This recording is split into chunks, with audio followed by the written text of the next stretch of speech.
Interactions are critical to successful online learning. In this video, we're going to talk about the hallmarks of interactions in online learning and how you can incorporate them in your class. So, going back to the early days of theorizing about online learning, interactions were broken up into three types. Learners engage with the content in the course, they engage with their peers, and they engage with their faculty member. And it's really important from our perspective at Curry to make sure that we have a balance of those three types of interactions in every learning unit in every online course. So learner to content interactions are what I call the how and what of online learning. So the what is the actual content, the textbooks, the readings, the media, the activities, everything that you would use in your course to engage the students with content. And the how is the way that you distribute and deliver that content over the course of your semester.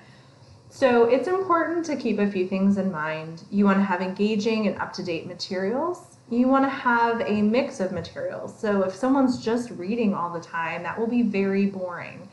You don't have to curate all of your media, as I'm curating these presentations for you for this training, but you do want to make sure that you're adopting different types of materials. So some media, some audio files, maybe some student-generated content, so that your class has a depth and richness that can sometimes be lacking if you have flat and materials and you're always using the same type of materials and nothing else. So that's learner to content interactions, but now we need to talk about learner to learner interactions. The learners are the who of an online class. It's so important that they both have formal and informal opportunities to interact. Formal opportunities are often graded and very structured. So a group assignment, right, that has a series of steps and suggests how they should be interacting with one another and what that final project or culminating activity should look like. Same thing with peer review and peer assessment. Those are more formalized activities. They're often leading to a specific outcome or tied to a grade. But we also want to make space for informal interactions. Think again about a face-to-face classroom. Paul and Jane sit next to each other, and over the course of the semester, they learn each other's names, they ask each other about their weekends, or what they've done, or how they're doing in class, or what questions they might have about an assignment that they don't quite want to ask the instructor. So we want to leave space for those informal interactions. And this is the crux of online learning. This is a very challenging space for faculty because education platforms such as Canvas are a little stiff when it comes to informal peer interactions. Canvas is designed to provide opportunities for students to interact for grades. So do you incorporate things like social media, Facebook and Instagram and Snapchat and GroupMe and different apps into your class? And maybe you don't do so for the student or recommend any, but even by giving students maybe a longer term project or providing ways in which they need to interact, it will help foster those informal interactions. And lastly, there's learner to instructor interactions. So I call this the why of online courses. You, as the instructor, have curated this entire experience for the students, and part of that is fostering a space where they can feel safe, where they can engage. This requires your awareness and your presence. They need boundaries and expectations, just like a child or a pet, right? A student needs to know what they can and cannot do, and when they can and cannot do it, and with whom. And it's important that an online faculty member is balancing this line between challenges and supports, right? Online learning itself can, again, feel isolating, so we need to challenge our students to interact with one another. We need to challenge them to work hard. We need to give them feedback so that they can come back with a better draft. And we need to support them through all of these processes. For some students, they might need technical support. Other students might need social support.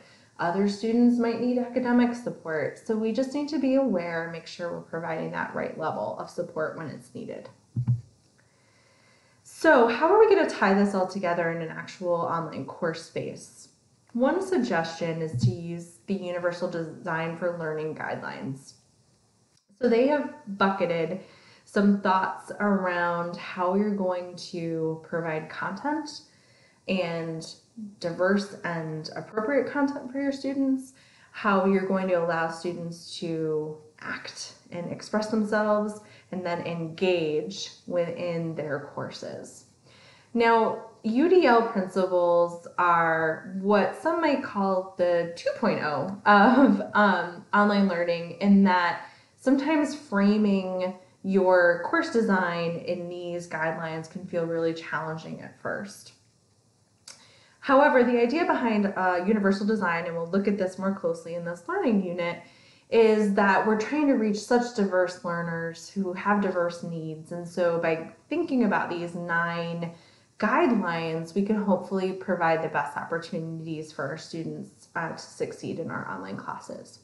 But if this feels too much, that's okay. There are other tools that we use to help us kind of think this through. Some of the most famous ones are Quality Matters and Online Learning Consortium scorecards that kind of have similar guidelines to Universal Design for Learning, but they have a little bit more of an explicit level of suggestion around how to maybe meet those different guidelines and requirements. And within Curry, we also have a sample document where we talk about the things that we think are the keys and most important aspects of online learning at Curry, and have some examples of what a learning unit might look like in that regard. So what's next? In this module, you're going to see a little bit more about the different types of interactions that we just covered in this PowerPoint. And then you're going to eventually see that sample document I mentioned about Curry and how we're thinking about online pedagogy and what we're looking for as you build a learning unit. The culminating activity for you will be to build a learning unit of your own in your demo space. And you'll get some additional instructions on that shortly.